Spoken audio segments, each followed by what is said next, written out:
So this is a quote that is very important to my work and the way that I look at things while I'm working. I would qualify myself as a research-based artist who also hits the wrong key from time to time. So diagrammatic schemes are performative. They form the world by structuring our experience of it. And this is a great book. Joanna Drucker is a book artist and an art historian. She also wears many hats and takes an art historical perspective when looking at things that we don't think of as art, such as maps and diagrams and schematics. The Watershed Globe Project is a body of recent work, some of which I'm still working on. The show at the Carnegie includes cyanotype, drawing, sculpture, video. What guides me as an artist is really the best medium to deliver the content or ideas. So often, the form that the final artwork takes is really determined by my research, often with archives, looking at physical maps. And in this case, I had the pleasure of working with the Floyd County Library, which is connected with the Carnegie Center, to borrow historic maps from their collection in the Indiana room. And so first, before we get too deep in this, I'd like to recognize that the Watershed Globe Project focuses on the Ohio River Valley region surrounding Louisville, both sides of the Ohio River. The globe that you saw in the previous slide is a globe three-dimensional map of our Ohio River region. We were not the first people. The people to make maps to live in this region. In fact, it has housed human beings for thousands of years. And so I would encourage you all to check out the Native Land Project, which is run by nonprofit organization Native Land Digital. This is an interactive map where you can look anywhere in the US, and in fact, many other places in the world, and see where Native and Indigenous cultures were in the very places where you go and where you live. I'm going to talk a lot about maps in this discussion, this presentation. And this is a far cooler project than anything that I've done, I think. But if we look at Louisville and the region surrounding it, this is really the subject matter of this show. It was occupied by, and at very different times, by the Hopewell, Adena, Miamiwa, Yuchi, Cherokee, Shawnee, and Osage peoples. Some of them, including the Adena and Hopewell, physically changed the landscape in a way that lasts now. So you can see the earthen mounds. Something that's really interesting about this website is that the map is interactive. So you can hover the cursor around and see the various territories where the very different tribes and peoples lived.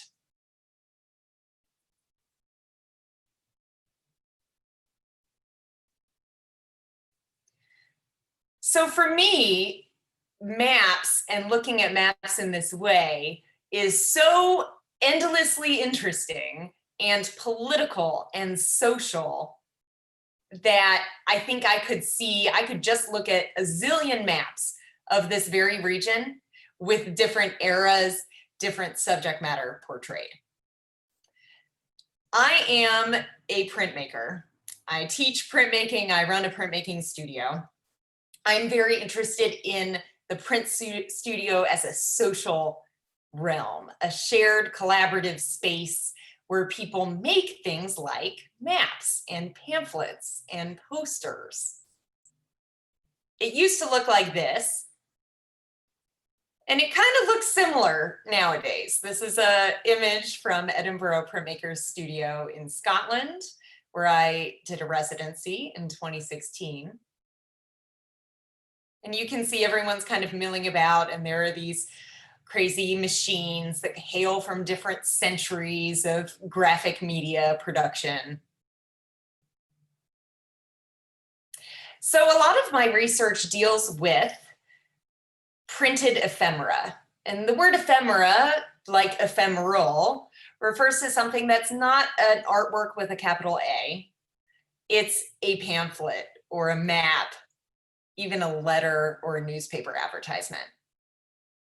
And I think that, and I'm not sure exactly when I really realized this as a Louisville native kid, but definitely, and I talk about this in all of my artist talks, not just my Louisville area ones, but I went to Coleridge Taylor first grade, and I rode the bus a very long way to go to school. And I went to school with kids that looked different than me. And some of the reasons why I rode the long bus ride, what I saw in different neighborhoods, when I met people of color, people who had different demographic and socioeconomic realities than my own, part of this is due to redlining, which is a topic that a lot of people are talking about, but really began with these residential security maps, like the one that you see from 1937 here. Also, Louisville was a very heavily mapped, heavily divided kind of area, right on the Mason-Dixon line, right on the Ohio River, divisions between North and South in the Civil War. Its history is very mappable. Very different experiences in Indiana and in Kentucky, especially in and around the Civil War and in the time of enslaved people. Something that was really important and continues to be important for me in how I became an artist, and I often talk with students and with friends that I became an artist because I wanted to be an engineer. I wanted to be an architect. I wanted to be a cartographer or a builder or an inventor. And being an artist enables me to do all those things, albeit in an amateurish way, right? I can do research into archaeology, into mapping, into geology as an artist and wear all those different hats. So books like Dune were really important to me growing up, with these fictional worlds that had so much detail and layering and truthiness to them that they almost needed to exist. I mean, Dune has a glossary of terms in the back of it, in addition to many maps. So I love this quote, and I won't read the whole thing, but that there is up to us. It transports us places. Looking at a map takes us to the place and makes it real.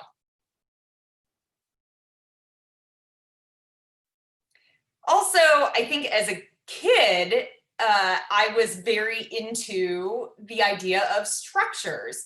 And my mom is reacting. So figuring out the pieces that make something work. And so this is glitter crayon on paper from approximately 1995. You can see that styrofoam fabric toothpick thread comprises this Egyptian boat.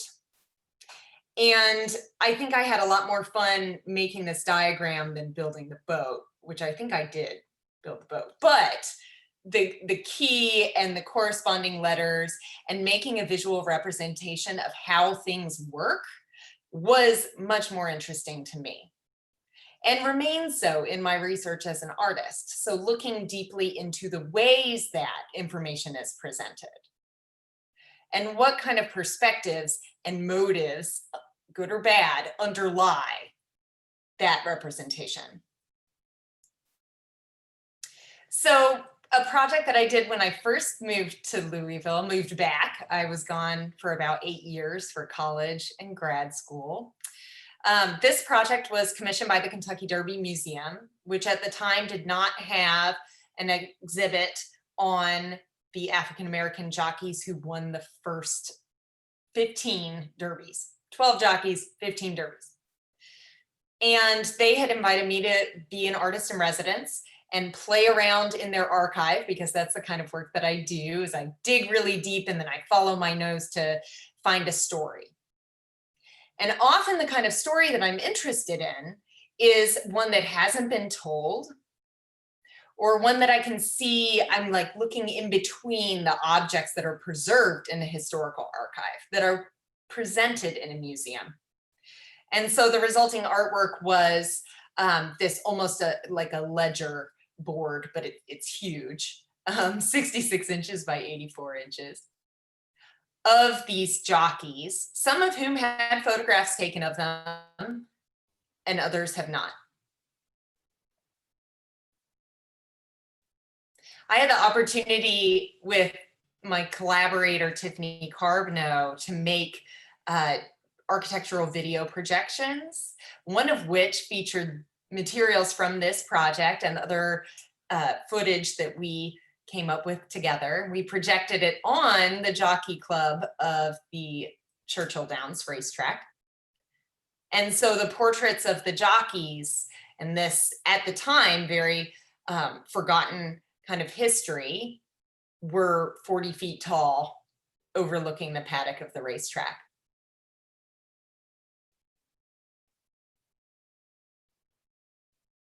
Another project involved, and this is another local project. Like I said, I could look at maps and maps and maps of this region and see very different things every time. This was about Fountain Ferry and West Louisville. I looked through 80 years of microfilm at the Louisville Public Library and found representations of the park itself in advertising and in newspapers and maps, and also the kind of messages that were coming out during the civil rights struggles and demonstrations in the 50s and 60s, as well as real estate advertisements.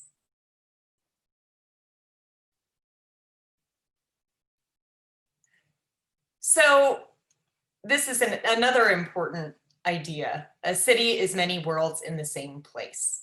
So very much like a fictional map, like in Dune, that transports you and convinces you of the reality of a fictional place. It allows you to get your bearings so that you can understand the world that you're reading along with.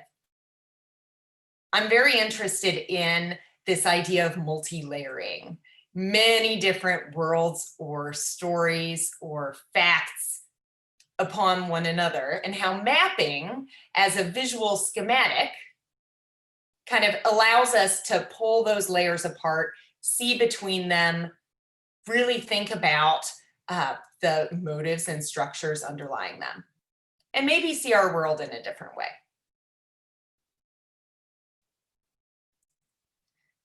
Again, I had the opportunity with Tiffany Carbno to we made it kind of an animated version of, particularly in West Louisville, the shifting maps over time, and displayed it outside of the gallery context as a moving image on a building in Portland. So for me, and I mentioned this before, research is really important. And often I set out to research something and then come up with a completely different result. So this is one example of a show or a project that I did in Edinburgh. And there was this amazing building that has a camera obscura at the top, which is a fun tourist attraction now. You get to go in and look at the world through a screen and a projection. But this was a really important collection for me to visit. I often visit these places in libraries and universities because I saw this globe there. And this globe in particular is mapping something that's lost. Patrick Geddes and his team in the early 1900s made it. And this is only the Northern Hemisphere exists, and it's in this archive. And nobody really knows what the color coding means, or the dots or the arrows. They think that they're weather patterns at the archive, but they don't really know. And so there's this sense of mystery and authority to this globe. And looking at maps, 2D maps are wrong. They're distorted. And they also reach back in time. So I always talk too fast over this slide, and it's a really important slide, so maybe we go back and watch it again. This is Mercator's world map, one of the first world maps distributed widely. And you can see where the continents are. And up until Google Maps adopted the Google Earth setting, they were using a Mercator projection, a 16th century map. Think about what was happening in the 16th century and how people thought about Asia and Africa and South America. So every map shows one thing, but therefore not another, and represents the world in one way, and as a consequence, not in another.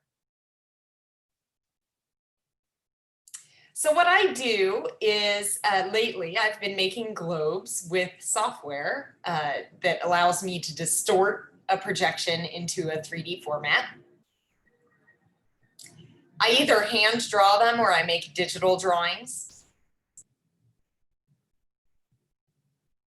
And then I make them the physical cast plaster globes with a handmade traditional globe making process. So I've looked at treatises that are centuries old and making these globes with handmade prints.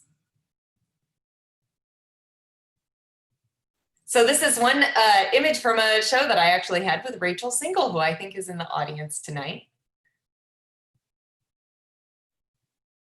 So I'm really interested in the globe form because it's out of date as soon as it's produced, right? Things are always changing. This project in particular is part of my alternative map series. This is mapping images from banknotes from different countries. And then now we're here at present, looking at the work, the Watershed Globe, that is in the show at the Carnegie. Both of these are cyanotypes, and cyanotypes are essentially blueprints, the same exact photographic reproductive process that was used in architecture and engineering and urban planning. And that history and kind of the aura of the cyanotype as an authoritative schematic document is really important here. So for the Watershed Globe, I looked at a very particular region of the Ohio River Valley, which includes New Albany and Louisville, and looked across centuries, literally from 1793 to present, many, many maps, and made a drawing for each map, highlighting rivers and roads and highways and trains. So I looked really closely at these maps and I made another globe. This is what it looks like when it's in the process of being put together. And what I was really interested in was seeing how mapped representations of the Ohio River Valley or of any place, change over time. And so that really was my central research question when I set out with this project. Just like with the Kentucky Derby Museum, I was looking for I'm looking at all these documents, this collection, what is missing? Not often do we get to look at decades and decades of maps in comparison, remembering that maps themselves are a reflection of privilege and perspective. They're a performance of the kind of social world that you want to uphold. They're made by people in power, landowners, so governments. So the cyanotype process allowed me to kind of reveal and selectively highlight and emphasize different representations from different eras. So it was so cool to be able to go to the Indiana room at the Floyd County Library and look at maps from this region, particularly the Southern Indiana maps. So these are actually also in the show. Something that's interesting too, I want to pause on this map in particular. This is the first map in the show. I've got a little video walkthrough in a minute so you can see it. But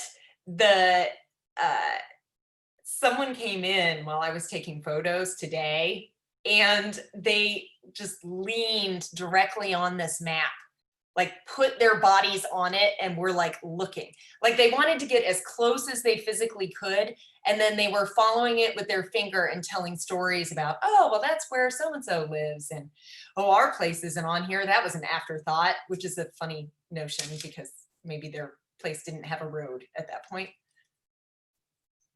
So this is the video walkthrough here, and we'll just take a moment to watch that.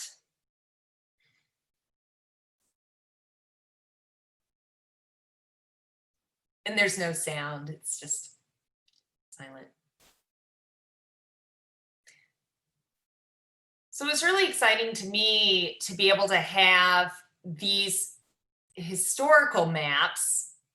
Note that one is, from 2012, but to have these as punctuation points or examples alongside this project, looking really deeply at mapped language over time.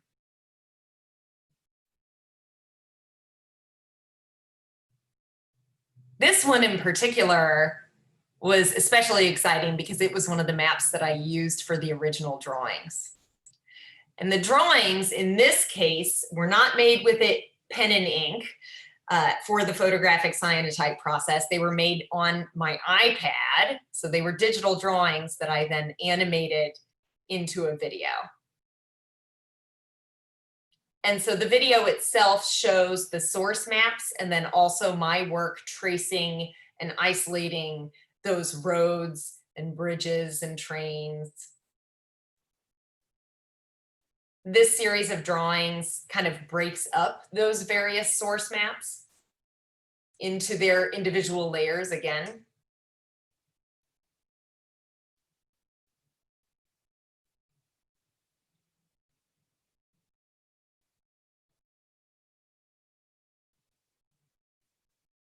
And this is a flat cyanotype before it goes on the globe, showing that distortion.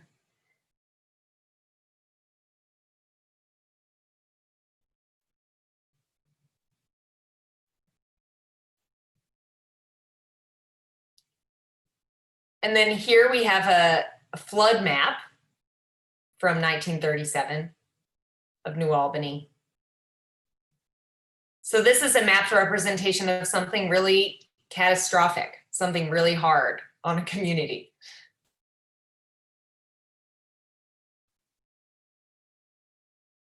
And then here's the globe.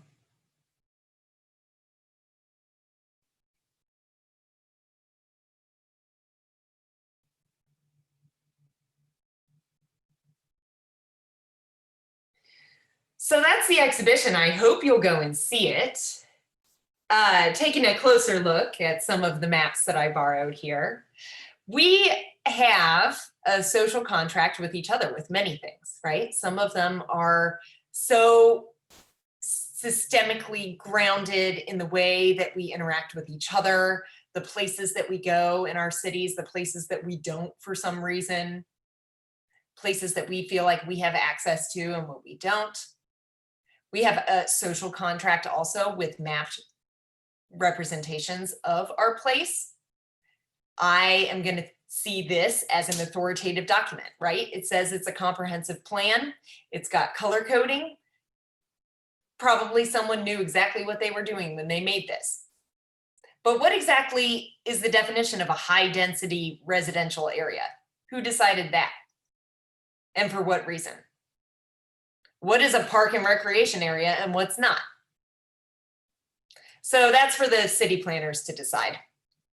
But a map like the previous one from 2012 actually has a lot in common with a map from Filson, for example, this 1793 map. even though he spells Kentucky differently.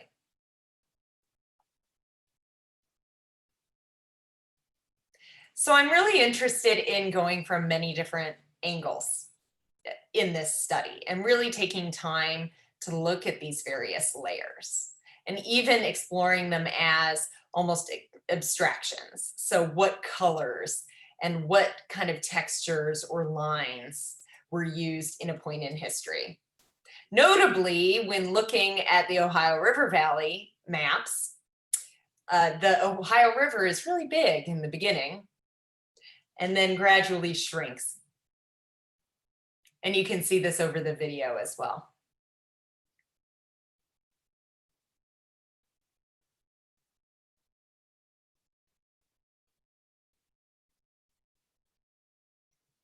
And here's this flood map again.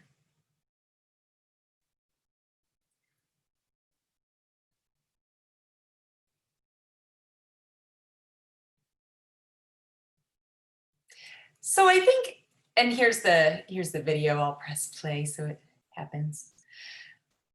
I think something that's really important here is this connection that drawing, the physical act of drawing, reconnects me to these old white guy cartographers. I'm not sure what is up with that, but I'm really into, like it feels almost like a historical reenactment. When I am imitating or assessing those kind of marks and the way that they assign importance or assign value, and they make divisions in space and in experience, I want to closely look at and have a critical eye with that, and also hear what other people have to say with what they see, and also the way that they think about maps and mapping. Something that's really important to consider is the fact that maps, I talked about globes being out of date as soon as they were produced. If you were to pull up Google Maps right now, and then 10 minutes from now, you could see a different map. It's continuously changing. Technology has made it so that many people interact with them at once. They can pin and make places and make changes and change names. There are entire organizations like OpenStreetMaps that actually are working to democratize the process of mapping. For instance, think about who makes the maps for Google Maps. OpenStreetMap developers recognized that there weren't many public bathrooms shown on Google Maps, and probably because there's mostly male cartographers working to select, here's plenty of Starbucks places, but where are people going to go to the bathroom or change a diaper? So OpenStreetMaps have started many initiatives, not just for bathrooms, but to map locations to make a better representation of the humanity that uses the maps. So again, I wanted to show you, this kind of brings it home. This is the disclaimer from Native Land, the website that I showed you in the very beginning. This says, this does not represent or intend to represent official or legal boundaries. This map is not perfect, nor is any map. It is a work in progress with tons of contributions.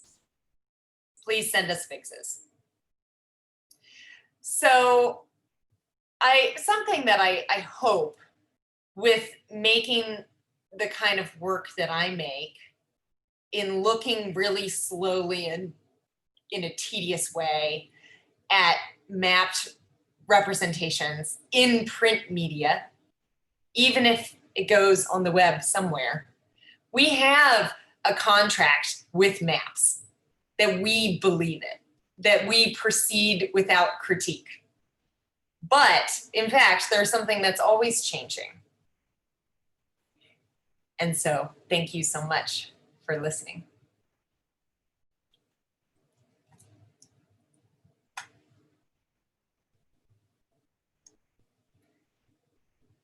And so I'm not sure if I should stay, probably I should stay on the PowerPoint so I can go from one slide to another.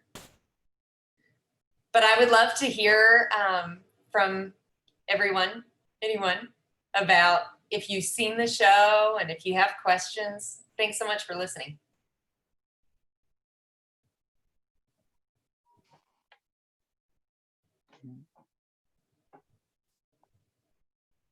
Well, no one's going to talk. I'll jump in for a second. All right. Yeah. Well, I wrote a review for your show, and that probably says most of this stuff. I thought it was going to come out today, but maybe next week it'll be in the Leo. But yeah. Thank you for that. Yeah. Well, it was fun going to the show.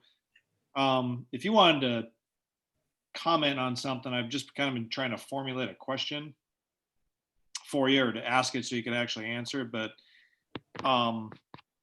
you and I were back and forth talking about that story, The Mapist. Mm-hmm. And I mean, it struck me, you know, I told you, I mean, and my buddy Andrew, who also was looking at the show, we both loved maps. We've loved them since we were children. And my dad used to give me like road maps. But the story of The Mapist really deals with consciousness. And it struck me when I saw your show that so many maps my whole life really deal with roads, highways. Mm-hmm. I noticed the Filson map had that wonderful little section down at the bottom that said, I'm trying to remember what it said, but it said good for iron ore. Mm-hmm. And this is what I wrote about. So I don't want to repeat too much, but I wrote about this in a review of how maps really are humanistic. Mm-hmm. They're maps of the human world, not maps of the natural world. And the story, The Mapist, it's Barry Lopez's story, if anybody wants to go look for that, is really about, well, I guess we could call the inhuman world. So if you want to like chat about something, because we didn't get to chat about it much, is this idea that maps actually, well, you wrote about this in the card. You said how the maps create the relationship between us and the landscape. So I'm curious what you might say about how maps can change our consciousness of the world in the same way that Barry Lopez's Mapist bases his maps on things like the migrations of birds or seasonal streams or deer paths and so on and so forth, and how that might change the way we look at something like, say, the Ohio River. Sure. So I think something that's so powerful about the short story of The Mapist is it's narrated by this person who also has an affinity for maps and has traveled the world looking at maps. And he finds this mysterious kind of link between maps all across the world and that they have a similar style. And he finally identifies that they were made by the same person under different pseudonyms. And this main character in The Mapist just goes so deeply, as you said, he could find a square mile and then map and remap and remap. What about the birds? What about the squirrels? What about the layers of rock? And that kind of, the real message of the story is that he's a maker who is almost, I mean, it seems almost childlike. I think this childlike relationship to the map, the fact that there's no real use or purpose in our society for maps of minutia in the way that he does, but it really frees the reader up, or at least in my mind, it's very powerful in that it is an example of someone just following a interest to and beyond its logical conclusion. And so I think, now I've kind of lost track of your original question, but I think that that's something that brings me a lot of hope about art, is that it provides a very specific window into someone's obsessive looking and how they use their body, their hands, their bodies if they're dancers, their fingers, their writers, you know, and their brains. We get to look into these very particular lenses. And I thinking of art making as a very disciplined practice is very important, I think, to the way that I think about what I do. and that character and that story. I would recommend everyone read it. Does that answer your question, Sean? Sorry, I had to unmute myself. Yeah. Yeah, that's like a good start. That was what I appreciated most of the story was we can start becoming conscious of something other than where's the next Starbucks, but rather what's under the road. Yeah. Like geology, I remember that I think was part of the story. I tend to look at Louisville and map out, what are we on? What is the rock formation? It's limestone. What kind of limestone? How old? Where does it outcrop? And those are the maps I've actually found. Like I found a great one, Susanna, and I've never found it again. I should have saved it, but I was looking for something. I found a Cherokee Park map that had all of the rock formations, and it revealed that the falls of Beargrass Creek over there by Big Rock exposed the oldest rock in the entire county. And I can't find the map again. But right at the falls there is some very, very, very old rock, older than most of the limestone we see around town. Yeah, I think that gives me just hope. I don't know what that is, but that like we are a very small speck, whatever, that doesn't do anything for me. But knowing that the trashed, smelly, polluted Beargrass Creek is also part of this like prehistoric poetry is amazing, and having a awareness of your world and place that reflects that is really, it just feels really hopeful to me that, to really be looking and aware of it. Well, and I guess that's what I was jogging you to say. So that kind of answered my question is the maps can encourage an awareness of where we are. Awareness of where we are, and then who we are. So like I just went to Lowe's yesterday on Bashford Manor. Bashford Manor was the name of a very prominent elite horse farm where Alonzo Clayton, who was one of the first Black Derby winning jockeys, like one of the first great American athletes, trained and became the renowned athlete that he was. And if you go to the Bashford Manor Mall parking lot by the Lowe's, in between the Lowe's and the Walmart, there's a plaque and a little park with Alonzo Clayton's story, a very short one. But that doesn't seem like the best memorial, but it is it is something that's integral to the history of a place, and to think about how we represent histories and which histories we erase because of racism, because of only people in power telling the story. It doesn't make much sense, but it changes the experience of going to Bashford Manor for me fundamentally. And my impression of Louisville, so things like that I think are really, really important to think about over the years. Yeah. We've got a few questions on the chat feature. Yeah. I cannot see it for some reason. Hold on.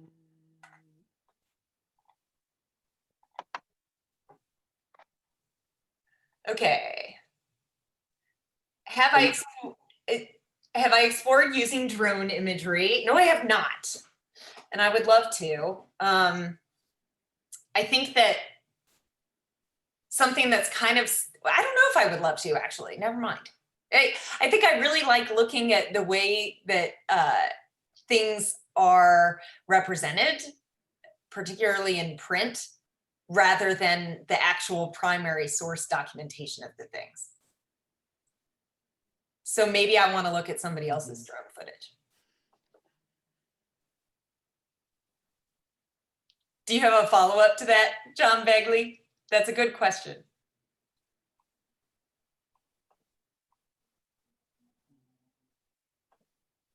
I don't know if he's here. He's muted. Oh, okay. You could unmute yourself, I think. Yeah. I'm just thinking that, with like fisheye lenses and things like that, you're approaching sort of a globe kind of image, and you would become the map maker at that point, the primary source rather than the researched or compiled source. Mhm. And you could subvert us all. Yeah, that is something to think about. Susanna, It's important to note that, even though I am a secondary interpretive source, I'm also very aware of, my own biases coming into the interpretation and the process. And so I think it's just one more stage. Sure. Change. Yes. Yeah. I had an interesting experience. Recently went to Rose Island, to Charleston State Park, right, to go visit the old Rose Island amusement park. And what's interesting is that all the buildings are gone, but they have these poles that are set up, and they will have little markers that say the 1937 flood. Some of them are like 2 inches high. Some of them are like 3 feet high. And I'm going through this thing and I'm imagining the elevation of this river. And that's an aspect too about this map too, that looking at things as a three-dimensional experience as well, something that is occupying space in many different directions. That I walked around there, thought about your project, and just because of this connection with the Ohio as well. Yeah, that's great to hear. I think I definitely, so I have applied for, I haven't gotten any yet, public art commissions in the places where my research deals with. So activating a space outside of a gallery with the same kind of, that kind of transformative approach would be really powerful, and definitely something I'm looking at doing in the future. It changes, it kind of like rattles you back into reality, a shared social reality, seeing something like that, those little markers. Yeah, that is to us. Thank you.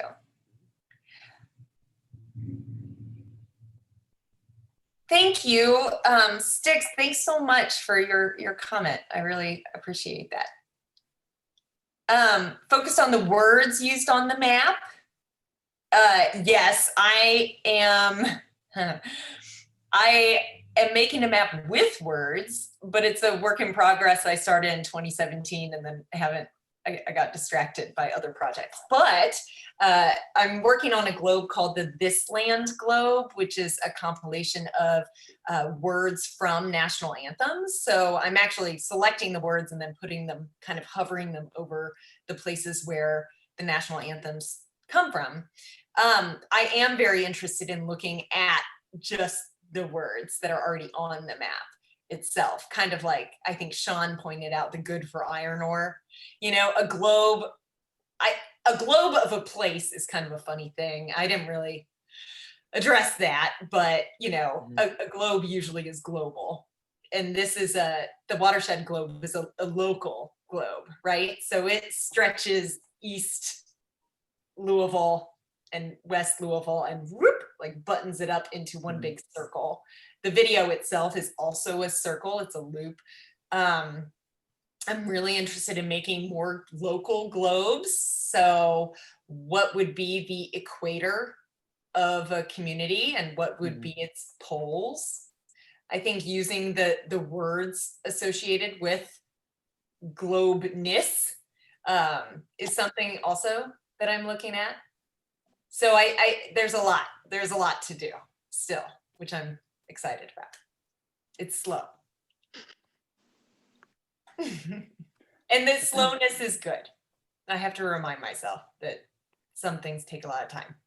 Yeah, process is definitely a key, right? Yeah. I thought it was just my first impression, because I happened just to be wandering by and, saw the poster hanging down from the front of the Carnegie and went in. And I went in because I had this interest. I'm a fly fisherman.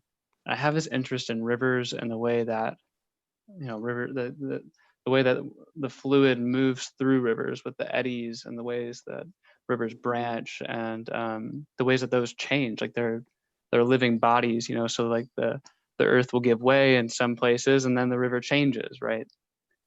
And I got the impression, like looking at whenever you made the equator, this stretch of the Ohio, like, I don't know how to put, like, my first impression, it reminded me of like Jupiter or something. Like there's like this, what looked like the great storming eye.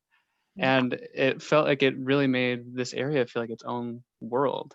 And that was so cool. And then to see, I actually didn't, something I was wanting to clarify is that in the maps that you showed, the Ohio is larger at first, and then it becomes incredibly small by the end of this.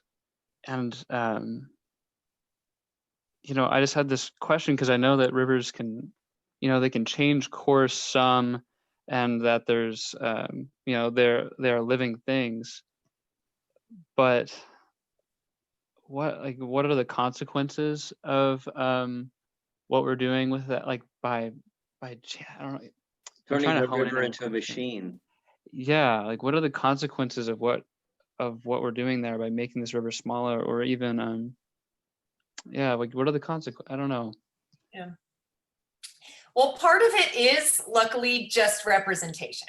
So the 1790s, early 1800s maps, made the Ohio bigger because it was important. It wasn't physically bigger. Of course, the Ohio has been radically altered by locks and dams since the early 1800s. And so it has been mechanized in a way, like what Al just mentioned. It's You used to be able to walk across it. Yeah, I heard you used to be able to wade it. And that actually, if I understand right, there's a church in New Albany, actually very close to the Carnegie Center, that escaped slaves were able to wade across too.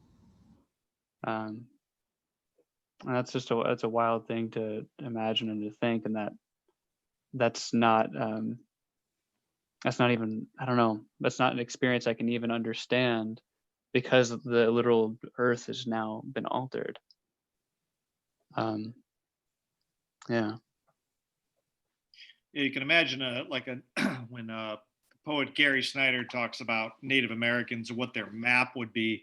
That's why Kentuckians came into Kentucky from two routes, and one was the river, and they came in those flat boats because they couldn't have a hull. I just would drag the bottom, but because it was so, I learned this by writing about it too, but because it was so shallow, then historically the Ohio was the bed for just tons of mussels, which are all now gone. They've been destroyed by the silt behind the dams. And because it would have been much warmer water, it would have had more light. And now because of the dams, the water is deeper and therefore colder, and that kills a lot of things. Also, so the Native American approach would have been like, to map this part of the river is where you can find catfish or where you can find mussels. When I lived in Oregon, there was a particular place on the river where I could remember in a map in my mind this is the place where the elk cross every year. So a map also becomes seasonal. In October, the map is like this. We can go to the river and we can gather these mussels, or we can gather clam shells from the ocean, and so on and so forth. But, and as a fly fisherman, you have this relationship with the landscape that really is tangible. And that's kind of what Susanna was pointing at too, is the map creates ultimately a relationship between us and the place. So it's as much a map about the world as it is of us. Our lives in the world, it is the map. Well said. Exactly. Well, and also this idea of, you can tell so much about the map maker by what they're mapping.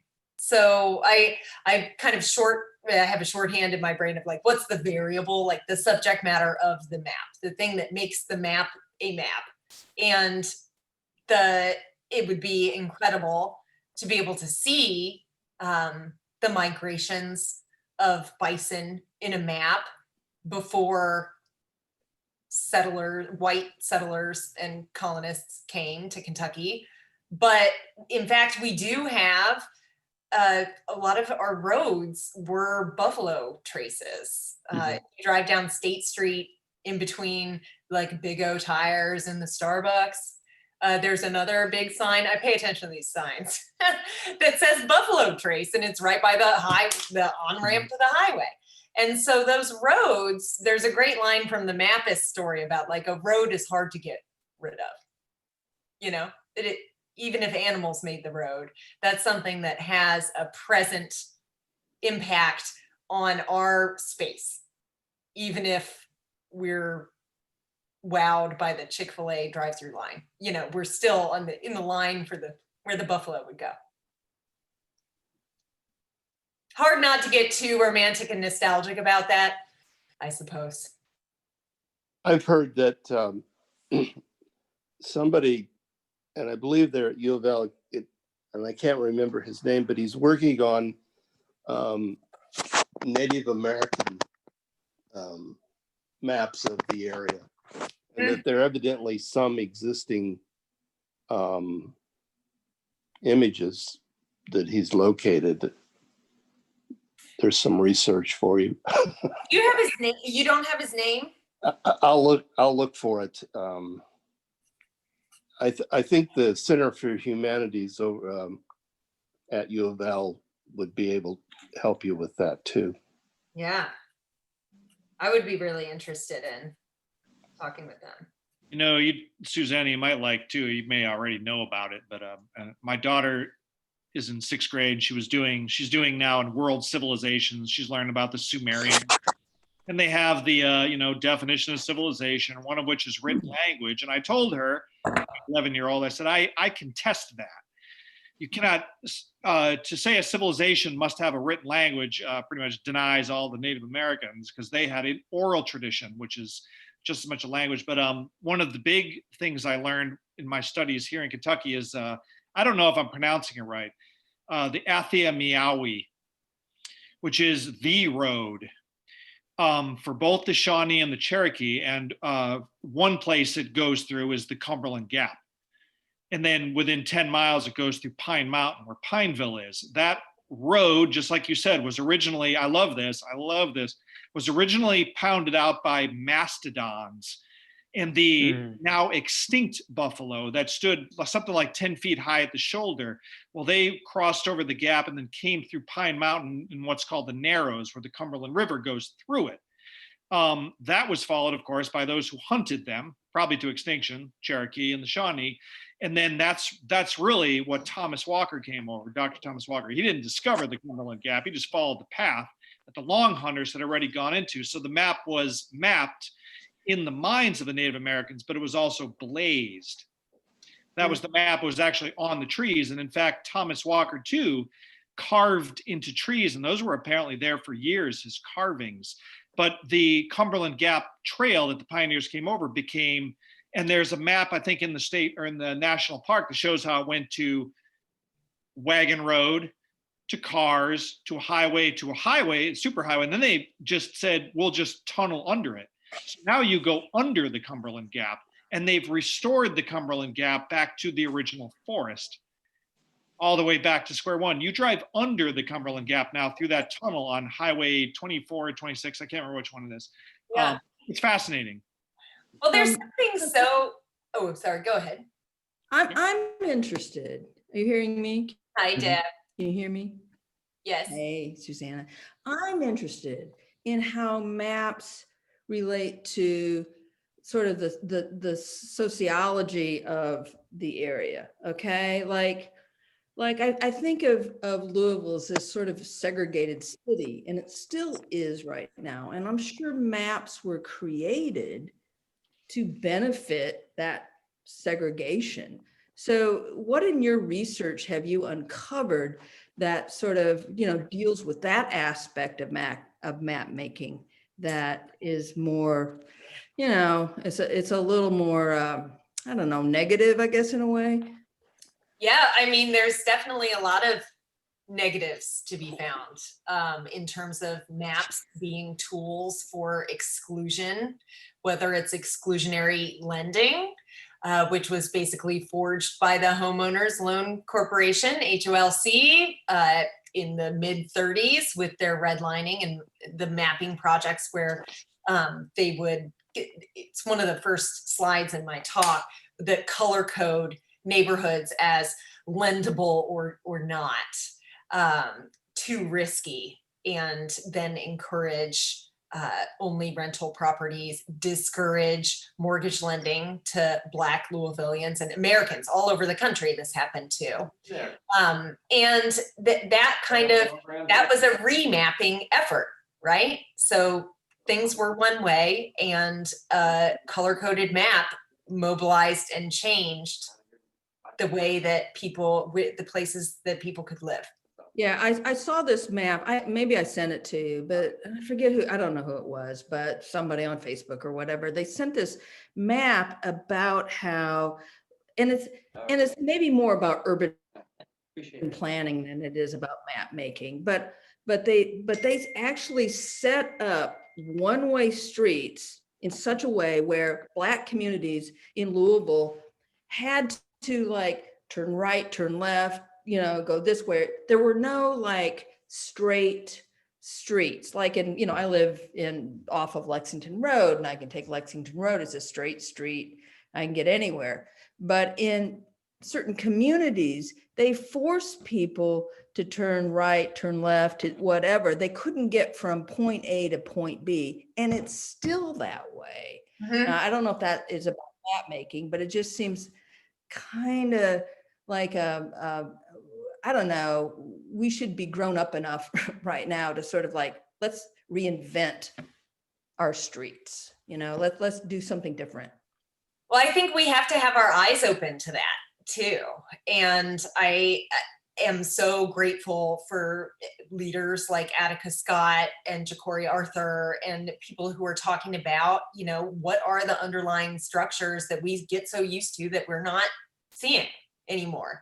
Yeah, sometimes I live in Smoketown. Sometimes it takes me twice as long to drive to one place than it does to drive back because of the one-way streets. Right. And the, amazing history of Walnut Street, now Muhammad Ali, being the center for Black-owned businesses in the 19th century, 20th century in Louisville. And I found, there's a direct correlation between, what neighborhoods were historic preservation districts and the closure of those businesses. I found one document, and now I'm not sure where it came from, but mid-century, like 1950s, 1960s, the Black-owned businesses got kicked out of their buildings because of fire code. And it's like, whose fire code is that?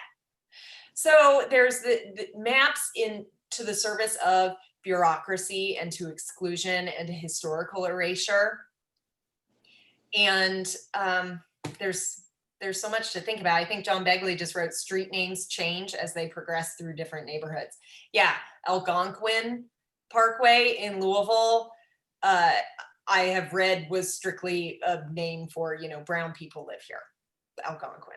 And it just like it shifts when you go throughout the city.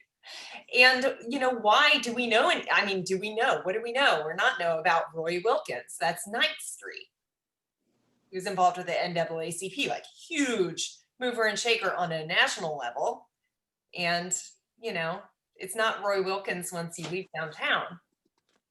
So there's a lot to think about. And I keep talking and talking. Are we out of time, Al? Are we okay? It is 7:35. It's up to you. Do we have any more questions in the chat feature? Yeah, I think, Sydney asked, have you considered creating an interactive experience that corresponds to your map? Something where the viewer can take the map out into the world and see what it is in a specific spot now? Or is the map as an artifact more exciting? I have thought a lot about this kind of augmented reality thing, so something that I've used recently is something like Google Translate, where you can hold up your camera and it'll automatically translate like a road sign from Norwegian to English or something. It gives you a view of your present space and alters it in some way. I love that. It would be so magical. That's definitely something someday to think about. I think this kind of like on a public art kind of platform, like the flood markers that Al was talking about, something that transforms your space in a non-screen based way is really particularly interesting to me, because we walk around with augmented reality all the time. Like I'll put Google Maps and have it in my pocket and it'll buzz when it's time to turn right.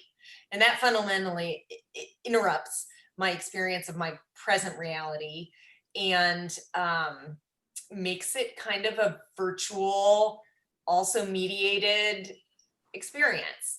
And so I'm a little less interested in like giving us another thing to do on our phones, because it takes us out in such a way. But that may be a stubbornness that isn't lasting, especially as phones change so much. They could be in our eyeballs, or something. Maps as a measure of experience. I mean, there's so much information overload that you could, I could take 5 maps and they're all at the same place and I wouldn't know where I was. Mm-hmm. Yeah, and I think that, so Styx just said, I like the interactive idea. It feels so important to have access to, I hope you don't mind I'm reading it, multiple ways of interacting with the art. A lot of people walk away from museums wanting more of a connection to the artist. The didactics, that's what it's called when you put words on the wall of an exhibition. Didactics is preachy, it's teaching, it's, the speaking to the unwashed messes, it's this Victorian museum construct that is elite and academic. And yeah, so making work and showing it outside of the gallery is really important. Sound and touch, as Styx writes, there are lots of opportunities to take all the hours of work into a deeper space. Yeah, I mean, today's experience of watching this couple just like plant themselves, I'm sure the library, if we have library staff here, they won't be very happy because the map is unprotected, but they just like on the map, both of them, they're like all over it, like children. And these were full adults, I think in their 60s, and they just wanted to explore it so bad and get close so bad. I want to make definitely interactive versions where they can be touched and played around with, as I love that, like adults behaving like children. I think that maps for all the darkness and erasure and unfairness and systemic inequity bound up in mapping. There's also this childlike exploration mode and storytelling platform. So there's, and those things can happen at once. What's that? Do we have another question?